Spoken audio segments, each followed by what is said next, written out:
ये किया ऐसा तो ऐसे ही करें। तो ये अच्छा, एक मुझे बहुत शौक था मुल्क से बाहर जाने का।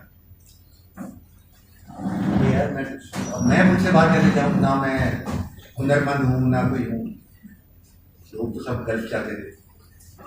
तो उस जमाने में एक वो आया, एक अखबार जो है ना उसका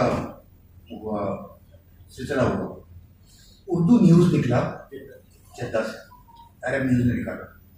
उन्होंने यहाँ पे इंटरव्यूज किए, पता क्या क्या किया। बहरहाल किस्सा मुख्तसर कि 6 लोग मुंतखब, पहली टीम 6 लोगों को, नसीर हाशमी, नासिर बेग चुगताई, जफर इकबाल, अब्दुल सलाम सलामी, सुहेल दानिश और मैं, 6 लोग। उन्होंने इस हिसाब से किए थे कि मुख्तलिफ शोबों के लोग ना कोई कर लेंगे। अच्छा, मुख्तार अल्फाज उसके एडिटर थे, उनसे कुछ दोस्ती भी थोड़ी सी हो गई, लेकिन वो अरब थे।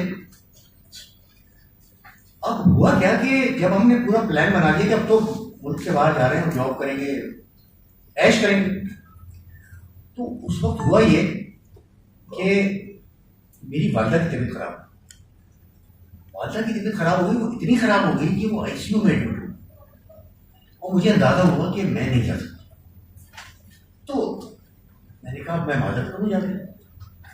वो पीसी में ठहरे हुए थे, मुख्तार अल्फाज उनके पास गया, सलाम दोस्त यहाँ पे क्या हाल है। मैंने उनसे कहा कि इस तरह है और मैं नहीं जा सकता, ये मामला।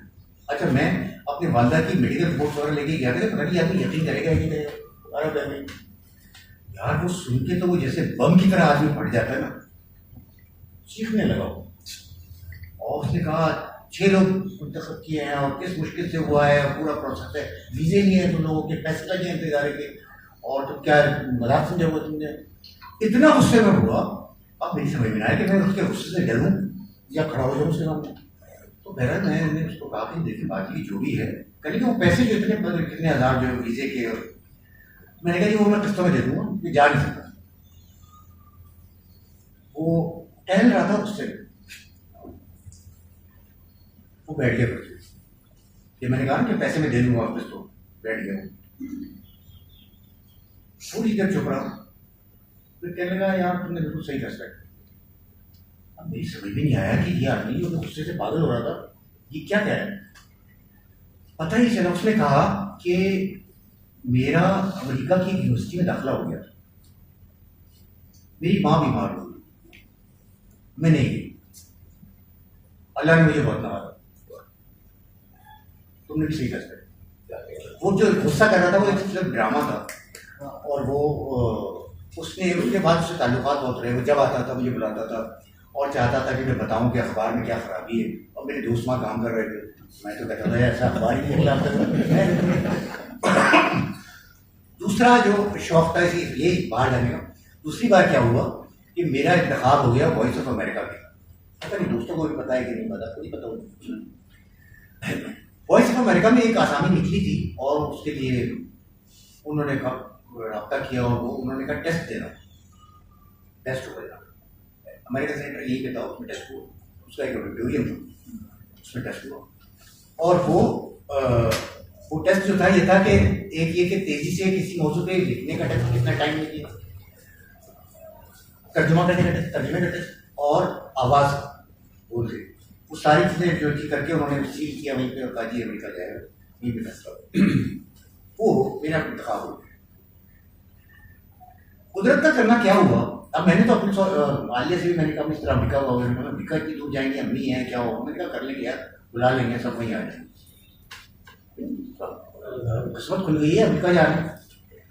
वो क्या कि उसी ज़माने में मुझे उन्होंने अमेरिकियों ने कहा कि वो तो नहीं होता एक्सचेंज प्रोग्राम वजारत खारजा का कि आप दौरा करें अमेरिका, और वो पोस्ट पे बुला लिया। वो जो बुलाया तो मैं वहाँ चला गया, 1 महीने का दौरा। उस 1 महीने में उन्होंने हमें अपने सारे इदारे दिखाए, थिंक टैंक्स दिखाए, 5-6 शहरों में लेके गए, बहुत से मतलब मुलाकातें होते रहे। इंडिया और पाकिस्तान के लोगों का मिला के 7 लोगों का एक ग्रुप बनाया था और वो हमें लेके गए। मैं वॉइस ऑफ अमेरिका भी गया, जिनको ये पता ही नहीं था कि मैं मुंतखब हो गया। मैंने कहा क्यों बताऊँ, मैं देख तो लूँ क्या हालात था। घूम फिर के जब मैं 1 महीने बाद वापस आया तो मैंने आलिया से कहा कि भाई मैं तो नहीं था, और उसकी वजह ये थी कि मेरी उम्र थी उस वक्त कोई 40-41 साल, और मुझे ये अंदाजा हुआ था कि ये जो वॉइस ऑफ अमेरिका का काम है ये बहुत महदूद से दायरे का, साफ का लेना देना मुझे नहीं थी। सरकारी इदारा है और उसका वो 3 साल का कॉन्ट्रैक्ट है, पता नहीं वो आगे बढ़ेगा नहीं बढ़ेगा। मेन स्ट्रीम की जर्नलिज्म में पाकिस्तान में मेरी जो भी हैसियत थी उसके मुकाबले में वो कुछ भी नहीं था, ना वहाँ ग्रोथ थी, ना आगे कोई ऐसे इम्कानात थे। तो मैंने ये फैसला किया। अब ये मैं बात अमरीकियों को कैसे बताऊं भाई कि आपका मैंने टेस्ट दिया, आपने मुझे मुंतखब किया, अब आप तैयार हो गए, वो कैसे माना करूँ। बहाने सोचता रहा। शाहद जुबैरी थे उसमें अमेरिकी कॉन्सुलेट में, उन्होंने भी फ़ोन किया। कुदरत का करना ये हुआ कि 9/11 तैयारे इमारतों से टकरा गए, दुनिया बदल गई, सारी चीज़ें कैंसिल हो गई। वॉइस ऑफ अमेरिका ने बाहर से लोगों को बुलाने का सिलसिला बंद कर दिया, वहीं के लोग लेने शुरू कर जो वहाँ पहले से। तो वो दूसरा वाक़या ये हुआ कि वो बाहर जाने की ख्वाहिश जो थी, वो ख्वाहिश पता नहीं क्यों पैदा हो रही थी, समझ नहीं आया। एक और कोई निकला था, आवाज़ अखबार निकला था लंदन से, उनसे भी मामला हो गए थे। तो उन्होंने कहा कि 2000 पाउंड दें, पता नहीं वसत को ये बात याद है कि नहीं। तो और उन्होंने कहा कि 2 आदमी, मैं और नादिर शाह आदिल वहाँ जाएंगे, बाकी अखबार मोडेम से, यहीं से, मोडेम उस जमाने में नया नया आया, कॉपी यहीं तैयार होगी जाएगा, वहाँ पे मैं और नादिर शाह आदिल। तो 2000 पाउंड जो है हमें बहुत लगते हैं। 2 लोग थे जिनसे हम मशवरा कर सकते थे, एक मुस्तफा खान, एक अनवर राय, जिन्होंने इंग्लैंड देखा होगा। तो इन्होंने कहा कि भाई 2000 पाउंड में से तो टैक्स नहीं कटेगा, रिहाइश पता है कितने की। तो इन्होंने वो इन लोगों की वजह से मैं नहीं करने लगा। तो वो खैर अच्छे ही हुआ क्योंकि वो कुछ अच्छे में पर्चा बंद हो गए। इसमें जो आखिरी जो एक वो हुआ था वो एक्सप्रेस का हुआ था कि जब एक्सप्रेस अखबार निकला तो एक्सप्रेस ने जन के सभी लोगों को बुलाया, कुछ किया, बुलाया, करते रहे। मैं इनके पास जब गया तो मैंने उनसे कहा, उनका दुकान नकारी का फोन आया, तो मैंने कहा मैं आपके दफ्तर में आ सकता हूँ, सामने दफ्तर में। मैंने कहा भाई कोई देख लेगा, मैं मेरी नौकरी तेल हो जाएगी। तो उन्होंने कहा अच्छा घर आ जाए। घर गया तो पता चला कि वो अखबार जहां निकालना चाहते हैं एक तरह का, और उसके लिए उन्होंने वो चाहते हैं कि मैं तो 3-4 दिन मुज़ाकरात चलते रहे घर पे, और फिर वो किसी और जगह से खुल गए क्योंकि उनके पास हेल्थ इंश्योरेंस थी और हम जंग में काम करते थे तो हमें अनलिमिटेड मेडिकल था, और मेरी वालदा बीमार रहती तो भी वो बहुत तो वो दाखिल हो जाए अस्पताल में तो 1 लाख रुपये लग जाता, तो वो कहाँ से कवरेज हुई। तो वो उस वजह से उनसे बात बनी से। लेकिन वो एक वो रहा। असल जो चीज़ हुई कि जो मेरा जो ये जो जिस जो जो ये पीछे भेद भरे और अफसाना निगार, ये शायद 1996 की बात। 96 में एक साहब थे अजहर जावेद। अजहर जावेद लाहौर के शायर, तख्लीक पर्चा निकालते थे, वो बहुत अच्छा पर्चा। वो अखबार यहाँ के नुमाइंदे थे सोशल सर्वे में। तो ये बातें थे, वो ज़्यादा वक्त यहीं पे सर्व करते थे मेरे कमरे में। मेरे कमरे में वो बैठे हुए उलट पुलट कर रहे थे चीज़ें। कोई यूनिवर्सिटी का पुराना मैगजीन निकल आया, तो उन्होंने मुझसे कहा कि अरे आप अफसाना भी लिखते हैं। तो मैं कुछ काम में, तो मैंने मैं उनकी तरफ देख के कह दिया कि हाँ बचपन में ऐसी गलती करता था। तो मेरा ख्याल था वो हंसेंगे इस बात, वो हंसे सीरियस कर लगे कि यार ये 1-2 गलतियाँ हमारे लिए भी कर दी। उन्होंने सीरियसली मुझे परस्यू किया। उससे पहले मैं ये इसका इरादा नहीं रखता था एक तरह से। उन्होंने परस्यू किया, मुझसे एक अफसाना लिखवाया, वो छपा, तो पर्चा भेजा, उसके बाद वाला पर्चा भेजा। उसके बाद वाले पर्चे में उस अफसाने पे 2-3 लोगों की राय है, इनमें एक तारड़ साहब थे और एक गुलाम मुस्तकलिन नकवी थे, दोनों जय्यद लोग थे। और तारड़ साहब ने खाली ये भी पूछा था कि क्या ये हुई अखबारियाँ वाले हैं अखबारियाँ। तो खैर वो हो गया। वो उससे पहले मेरा एक मजबूत छप चुका था वैसे, 94 में आया था, लेकिन वो कच्ची कहानियों का था, मुझे कुछ अपना नहीं चाहिए था। खैर उसके बाद मैं ख्याल, तो उसके बाद मेरा दूसरा मजमूआ आया तो वो ज़रा ज़्यादा सीख के थे। लेकिन अब उसमें हुआ क्या, वही इत्तेफाक, मेरी ज़िंदगी में इत्तेफाक की बहुत अहमियत है। सबरन के लिए हम काम करते थे, सबरन के लिए भी काम करते थे, तो हम रोज़ जाते थे और दूसरे दिन जाते थे, दोपहर के खाने भी साथ होते थे, वहाँ लोग आते थे, उनसे टाइम उठाते थे, उनसे सीखते थे। दिल में बड़ी ख्वाहिश थी कि यार कभी कोई मेरा अफसाना सबरन में छपे, अफसाना तबाजा चीज तर्जुमानी। अच्छा, कहने की हिम्मत नहीं, कहने का तो सवाल ही नहीं। क्यों?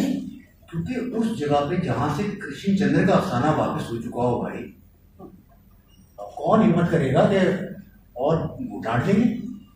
तो खैर वो एक दिन ऐसा हुआ कि मैं वहाँ गया शाम के वक्त गया, तो शकील भाई अपने पहलूले से उठे थे और कुछ लिख भी करे, अरे भाई आओ, क्या हाल है, बहुत दिन से आए नहीं हुआ।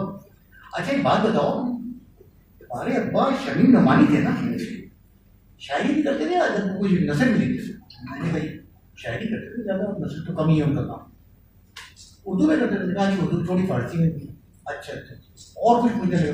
मैंने कहा मैं असल में इकबाल भाई को ज़्यादा पता होगा, क्योंकि मैं तो 16-17 साल का इंतकाल हो गया, मैंने उनको उस तरह से देखा नहीं। मैं बड़ा हैरान हुआ कि मेरे अब्बा के बारे में क्यों पूछ रहे हैं। कुछ अर्से बाद इमरान से बैठे हुए हैं, इनके बड़े भाई इनाम राजा सबरन के स्केचेस बनाए, क्या क्या कमाल के स्केचेस बनाए। इनाम राजा हमारा दोस्त है। इनाम राजा ने मुझसे कहा, एक चिड़िया चढ़ रहा, वो उतर रहा था, मैं चढ़ रहा, कहने लगा यार बड़ा जबरदस्त कहानी लिखते हो यार। क्या हुआ? कहानी छप रही है क्या? कहाँ छप रही? सबरन में कहानी छप रही। अब ये तो एक ड्रीम कम ट्रू होगा। मैंने कहा कैसे पता चले? अरे भाई मुझे स्केच के लिए दी कहानी, वो पढ़ता था स्केच, वो वाइज आर्टिस्ट में से था, वो कहानी पहले पढ़ता था फिर स्केच बनाता। तो खैर पता ही चला कि वो शकील भाई को एक तफसीली नोट लिखना था। वो समझो आधा सफा एक है और आधा सफा एक, ऐसे नोट का वो तफसीली, जिसमें कुछ सर्जरी स्मृति के लिए अपने सहाफत में खुद को जाहिर कर रहा है। वो कहानी छपी उर्दू अदब के इंतखाब में, जिसपे शकील भाई की मौत थी। जो लोग अदब से वाबस्ता है वो जानते हैं इस मोहर की कितनी अहमियत होती है, कि अगर कोई आपको, कोई सीनियर कोई आपको पुश दे दे, आपको तरफ आगे कर दे, तो वो आपकी ज़िंदगी में बहुत अहम किरदार अदा करता है। आमतौर पे हम सब करते नहीं, जो लोग करते हैं। तो वो एक कहानी थी बाऊ वारिस की गुमशुदगी, बहुत मशहूर हुई बाद में, वो मेरा हवाला नहीं बनी। ऐसा ही 2 दफ़ा हुआ सर। ऐसा ही हुआ उस वक्त जब आज एक साल है, आज अजमल कमाल का जो सबसे अच्छा साल है हमारा, उसमें मेरी एक कहानी चली थी मार्टिन कॉर्टेस का मास्टर। अब वो बाज़ औक़ात तो एक वो बन जाता है, रेफरेंस बन जाता है आपका, कि वो कहानियाँ ऐसी थी। उन्होंने मुझे बहुत मतलब एक तरह से पुश दिया, क्या कहें आप, सहारा दिया मुझे। इसमें जितने पाकिस्तान जैसे मुल्क में जिक्र क्या है, फिक्शन जो है ना, फिक्शन में, कहानी में, नॉवल में एक अच्छी बात यह है कि मुकाबला बहुत कम है। आपको अगर आप चॉकलेट में मुकाबला करना हो ना, तो 10, 20, 30 लोग होते हैं। लेकिन गड़बड़ यह है कि वो मुकाबला बहुत सख्त है, फियर्स है, क्योंकि वो 10, 20, 30 लोग मामूली आदमी नहीं है, they have come to stay. तो वो यहाँ पे ये अच्छा होता क्या है कि बहुत से ये 10, 20, 30 सिर्फ लोग क्यों हैं, क्योंकि बेशतर लोग छूट जाते हैं। फिक्शन का मामला ये है, फिक्शन में मैं पहले भी कह चुका हूँ, अक्सर कहता हूँ, फिक्शन की खराबी ये है कि इसमें याफ्त नहीं, आमदनी नहीं, फिक्शन को पेशा नहीं है। फिक्शन लिखना है तो कहीं मुलाजमत कीजिए, घर का चूल्हा जलाने के लिए पैसे चाहिए, फिक्शन पैसे नहीं देगा। और फिक्शन तपस्या मांगता है 20-30 साल की, तो वो 20-30 साल आप बगैर पैसे के कैसे गुजारा कर सकते? तो ये वो बहुत से लोग छोड़ जाते हैं, वो उन छोड़ जाने वाले लोगों की वजह से 10-15 लोग, 20 लोग ऐसे रह जाते हैं जो आमदनी। लेकिन ये साथ ही खुद को, ये आपको अंदाजा होता है, री इन्वेंट करने का खेल होता है। कि आप ये नहीं कर सकते कि आपने एक अच्छी चीज लिख दी और वो सुपर हिट हो गई तो आपकी पहचान भी बन गई, आप छोड़ नहीं सकते।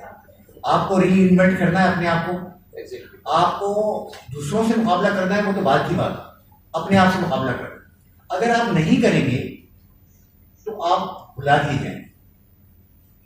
हर आदमी, ये जो आज हम इतने बड़े बड़े नाम, असद मोहम्मद खान का नाम लेते हैं, असद भाई ने जो लिखा है, मतलब वो उन्होंने खुद को चैलेंज किया, तो उनको पेडिस्टल पे बैठा देखते हैं कि यार कैसे उन्होंने लिख सकता है। तो ये बहुत शफाफ दुनिया है कि आपको हर वक्त, अच्छा जहन की जरखेजी की भी एक हद होती होगी ना, आइडियाज भी एक हद पे आएंगे ना भाई, कब तक आएंगे? मैं आज 2 साल में 1.5 साल में मैं 70 साल का हो गया हूँ। I have to keep fighting, I have to keep that fertility, उस जरखेजी को। अगर वो नहीं रहेगी जरखेजी मेरे पास तो मेरा खेल खत्म हो जाएगा। ठीक है। अच्छा, एक खराबी ये भी हो गई है, उर्दू दुनिया जो है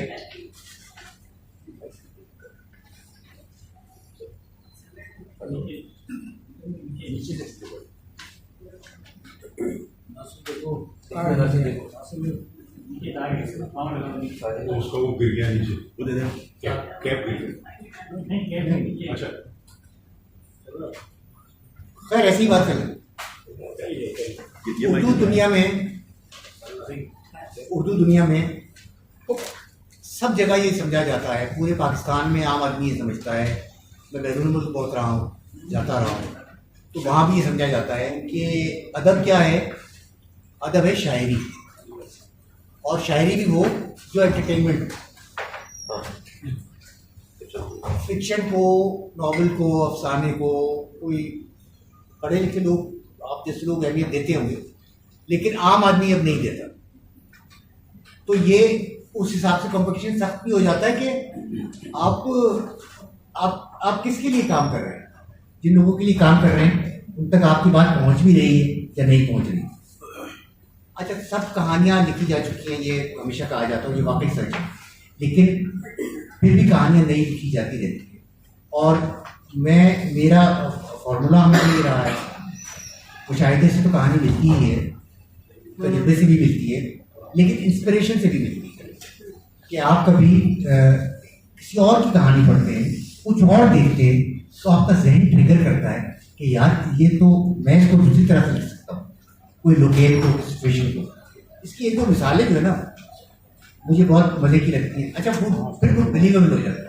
एक मैंने कई लाइन पढ़ी थी, मेरे ख्वाब खरीदे कौन, मैं पता नहीं किसकी थी, कोई गैर मारूफ किसकी शायद कोई लाइन ऐसे गुजरते हुए मैंने फोन पे जैसे देख लेते हैं, गुजर गई और मैं देख भी नहीं सका कि वो किसकी। और मैंने सोचा कि मेरे ख्वाब खरीदे कौन, तो मैंने मुझे ऐसा लगा, तो मैंने एक कहानी, वो कहानी ये ताज़ा मजबूए की पहली कहानी है। एक आदमी बोरी बाजार, हम सब ने देखा है बोरी बाजार, एक आदमी बोरी बाजार में जा रहा है, वो एक इमारत में देखता है कि एक दुकान, उस पर एक जरगालू बोर्ड लटका हुआ है जिस पर लिखा है ख्वाब कॉर्पोरेशन प्राइवेट लिमिटेड। उसके नीचे लिखा हुआ है यहाँ पुराने बेताबीर नामुकम्मल ख्वाब खरीदे जा रहे हैं। यहाँ से कहानी शुरू हुई। ये एक फैंटेसी है, और ये फैंटेसी जाहिर पसंद की गई, जो मैजिकल रियलिज्म का उस पर वो कहा गया। लेकिन इस तरह की चीज़ें होती हैं कहानियों में कि वो आपको अच्छा लगता है, उसका फीडबैक आता है, मज़ा तो आता है। एक कहानी छपी थी पिछले महीने में थी, अच्छे मामू का चाय खाना। 5 लोग मेरे पास आए एक एक करके, और मैं आलिया को बताता था विषय कि वो कहते थे यार तुम्हारे मामू मुझे मिले, मैं देख चुका हूँ। ठीक है, तो वो एक कैरेक्टर था जो सिर्फ चाय खाने में बैठा होता है। खैर ये तो ये एक कहानी, लेकिन सहाफत की भगदड़ मैंने जो डेडलाइन का होता शोर, उससे मैंने तगापी, जब मेरी उम्र 50 साल हुई तो मैंने वो शोभा छोड़ दी। ठीक है, बहुत से लोगों का ख्याल था, यकीन था कि ये हो नहीं सके, क्योंकि ऐसा हमेशा होता था कि मैं छोड़ता था और वापस आ जाता, छोड़ता था फिर वापस आ जाता। इस दफ़ा जो है मैं तय कर चुका था कि मैं छोड़ दूंगा, तो मैं कहीं और चला गया। स्टार मार्केटिंग का एक इदारा था, उसको ज्वाइन कर दिया। यहाँ मैंने लिखना पढ़ना नए सिरे से शुरू किया, मेरे 3 मजमूए यहाँ पे आए। यहीं पे मेरा पहला दिल की खराबी का मामला सामने आया। यहीं पहली बार मेरा जिस्म फालिज के असर में आया और मेरा आधा जिस्म जो है बेकार हो गया था। अभी वो कोई बहुत ताकतवर नहीं, हाँ, लेकिन अल्लाह ने बचाया और सर्वाइव किया। बहुत मैंने मेहनत की दोबारा मेन स्ट्रीम में आने के लिए। और ये जो कहानी, ये जो किताब है, आप जानते हैं ये जो भेद भरे है, इसको अकेडमी ऑफ लेटर्स ने सआदत हसन मंटो अवार्ड दिया। इसमें जो कहानियाँ शामिल हैं, क्योंकि मैं फालिज की वजह से मेरे हाथ में कलम पकड़ने से इनकार कर दिया। अब ये ट्रेजेडी आप समझ सकते हैं, यहाँ साथी बहुत बैठे हुए हैं कि अगर आपकी उंगली काम ना करे, कलम ना थाम सके और आप आदी हो कि आप अच्छा उसी सूरत में लिख सकते हैं, आप कंप्यूटर पर नहीं लिख सकते, तो आप फंस जाते हैं। आप कहते हैं ये दिस इज द एंड, ये तो अब काम नहीं हो सकता। तो ये जो कहानी थी, कहानियाँ थी जो इसमें कहानियाँ शामिल हैं, ये कोई 300 सफ़े की 350 सफ़े की शायद किताब है। इसमें से 80% मवाद जो 80% मवाद वो इस पर टाइप किए थे, एक अंगूठे की वजह से। और जाहिर है इसमें कितनी परसिस्टेंस, कितनी मेहनत होगी। अच्छा, फिर उसकी आदत पड़ गई, क्योंकि मैं पेन से काम कर ही नहीं सकता, तो वो एक फ़ायदा भी हुआ है कि वो आदत पड़ गई। इस सारे मरहले से गुजरने के बाद मैंने अब ये यानी इस उम्र में आके आदमी जायजा लेता है कि यार कैसा रहा, क्या रहा। जाहिर मज़े का रहा कि आप मेरे हिसाब से 2-3 चीज़ें बस वही काम की चीज़ कि आपने अगर अपने बच्चों को परवरिश कर ली, तालीम दिला दी, तो एक काम ये आपने कर दिया, उनकी शादियाँ हो गई। दूसरा ये किया कि आप जो ख्वाहिश थी हमारी कि हम कोई दुनिया को देखें थोड़ा सा, मैं और आलिया दुनिया में बहुत गए, बहुत से मुल्कों का दौरा किया, नई ज़मीनें, नए लोग, नए माशरे, इस तरह की चीज़ें की। तो लगता ये है कि कोई बहुत ज़्यादा घाटे का सौदा नहीं रहा। ये कहानी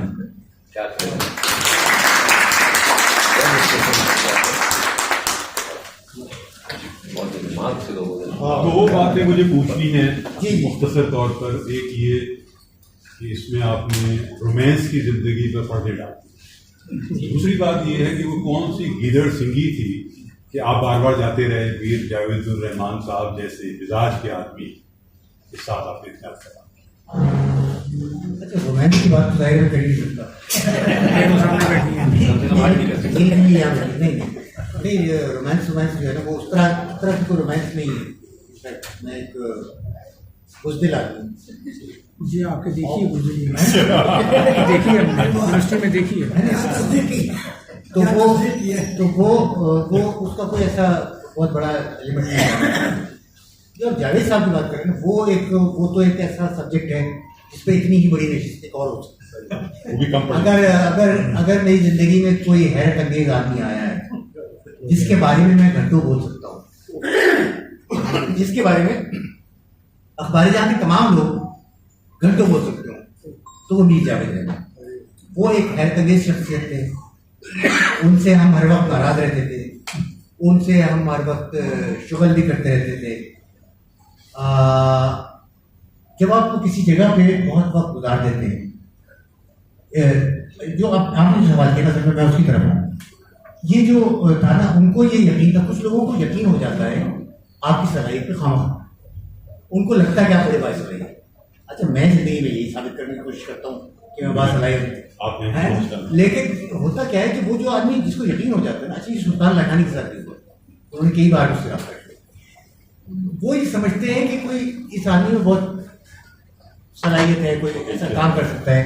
तो पहली दूसरी दफा तो उन्होंने मुझे खुद बुला लिया इस वजह से, लेकिन उसके बाद उनसे दोस्ती हो गई। से मरा दिए दोस्ती तो एक होती है ना जो हमारी आपकी दोस्ती है, एक दोस्ती होती है मालिक से दोस्ती। मालिक से दोस्ती बड़ी खतरनाक होती है। मालिक से दोस्ती में हुआ क्या कि उनकी जिंदगी, मैं क्या कहूँ, उनकी जिंदगी की कुछ राज, उनकी पर्सनल जिंदगी की कुछ राज, उनका मैं अमीर जाहिर है मैं कभी किसी को बता नहीं सकता, लेकिन वो ये जानते थे कि इस दुनिया में अगर दिल की बात कहने के लिए किसी पे भरोसा किया जा सकता है तो एक अखलाक में एक सलमा रजा है और एक मलिक सुल्तान, मतलब वो हमको बहुत भरोसा है, तो अपनी अंदर की बात बता देता है। दूसरी बात में आवाम छेड़ की बात उसको लीजिए, एक बहुत नाजुक वक्त आया था जब जल ग्रुप में अंदर ही अंदर एक कानूनी जंग शुरू हुई। इसके एडिटर इन चीफ और पब्लिशर जो थे वो ये जावेद रहमान थे। एक दिन वो नहीं रहे, एक दिन प्रिंट लाइन बदल गई, मिल्कियत बदल गई। अच्छा, ये इत्तेफाक से मेरी नजर पड़ गई, उस दिन की आवाम पे मेरी नजर पड़ गई। तो मैं जब तक के पास गया और मैंने कहा सर ये हुआ, ये आपने देखा क्या, जंग में भी बदल गई है, आवाम में भी बदल गई है, डेली न्यूज़ में भी बदल गई है।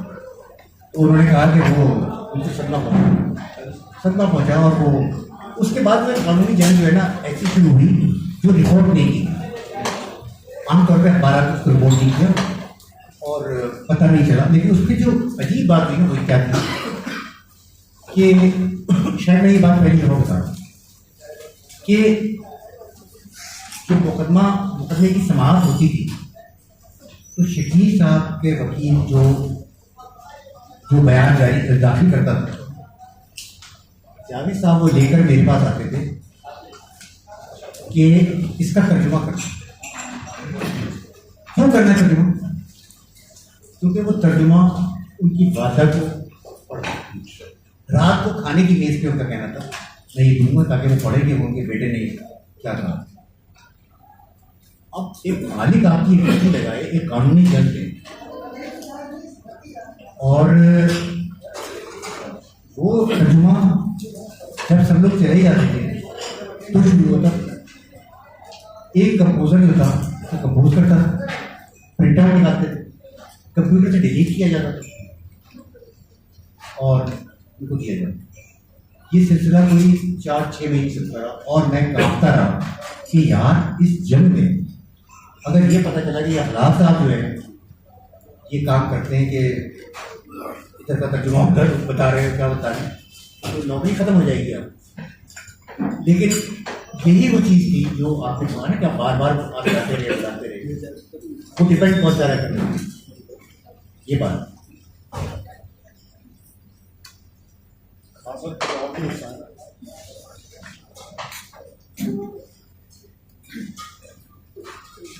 आपने एक दफा फौजी वर्दी पहनी थी, वो किसका बना जी? फौजी वर्दी पहनी थी आपने एक दफा। फौजी वर्दी तो वो तो फौजी वर्दी तो एक दफा जनरल असलम बेग ने जो है घर पे मोमिन ने इसमें पाकिस्तान के साथ कराची से मेरा ख्याल है कोई 15 साल के 20 साल, और वो एक महीना या 25 दिन फौज के साथ जंगी मशकों में गुजारे थे। और वो अच्छा हुआ कि उस दौर में फौज के बारे में लोगों के तसव्वुरात ये नहीं थे जो आज हैं। तो बहर वो फौजी वर्दियाँ सबने पहनी थी, फौजी बूट पहने थे, फौजी स्लीपिंग बैग में सोते थे। और आपने शायरी क्यों नहीं तो बता दिया ना, नहीं कोशिश की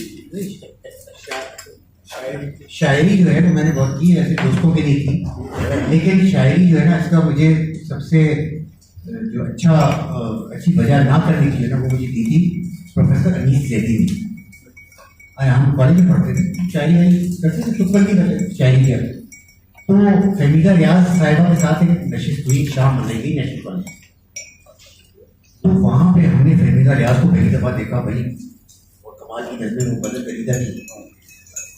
तो हम बहुत मुतासिर हुए। अनीस जैदी साहब जो थे उन्होंने, वो भी बहुत एक हैंडसम आदमी थे, यंग आदमी थे, उस वक्त लेक्चरर थे। उनके साथ हम वापस आ रहे थे, सड़क पे चल रहे थे जेल की दीवार के साथ। वहाँ मैंने उनसे सवाल किया कि सर आप इतने अदब से इतने ताल्लुक़ है आपका, तो आपने शायरी नहीं की? तो उन्होंने कहा कि यार शायरी तो मैं कर सकता हूँ, और मैंने की भी। लेकिन फिर मैंने 4-5 बड़े शायरों को पढ़ा जब, तो मुझे अंदाजा हुआ कि मैं ऐसा शेर कभी नहीं कर सकता। तो मैंने ये ऐसे रास्ते पे जाने नहीं चाहिए। उनकी ये बात मैंने पल्ले बांध दी और मैंने कहा कि मैं शायद नसर में तो थोड़ा बहुत काम कर सकूँ, शायरी से दूर रहो जहाँ पे आगे ना जाए। फाजिल साहब, समर साहब, आप कुछ कह के दोनों से पूछे, जावेद सवाल दोनों से पूछे। वो एक जमाने में 2010 में हमने शुरू किया था तरह का सिलसिला, पहला हम ही लोगों ने शुरू किया था। तो उसमें तो दायरे तबा आजमा उसमें के दोस्त हमारे तो उसमें मुसद साहब भी और इसाब साहब भी करते थे, लेकिन हाँ हर हफ्ते मित्र तरह पे बदल दी जाती तो ये शरारत उसद ने कहा कि यार ये क्या शायरी इस तरह हम भी कर सकते हैं शायरी तो हर हफ्ते एक गजल ये कहते थे, एक गजल मैं कहता तो पहला दिन का इल्जाम ये था कि इन दो हजरात ने इनको मतलब शायद नहीं बनने दिया। ये मैं आपको बता दूं कि पहली जो गजल थी जो 2-3 लोगों को मैंने दिखाई, उन्होंने कहा कि बहुत अच्छा है, लिखते रहो, अच्छा है। इन्हें जब दिखाई ये दोनों इतने जेलस हुए कि मैंने मुझे फुहश इशारे करके डिस्करेज किया। चलिए अच्छा ही हुआ। ये भी अच्छा हुआ, बुरा ना हुआ। तो मैं इस्लाम साहब का बहुत बहुत शुक्रिया और आप सबकी आमद का, और ये नशिश जो है वो बाकायदा इस्तेमाल हुआ, चाय पीजिए और इस दौरान जारी रख सकते हैं। बहुत थैंक यू।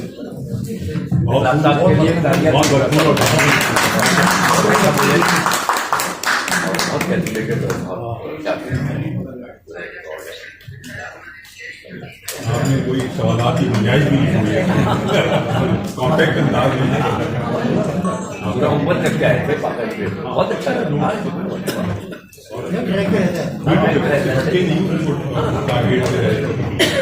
बहुत अच्छा।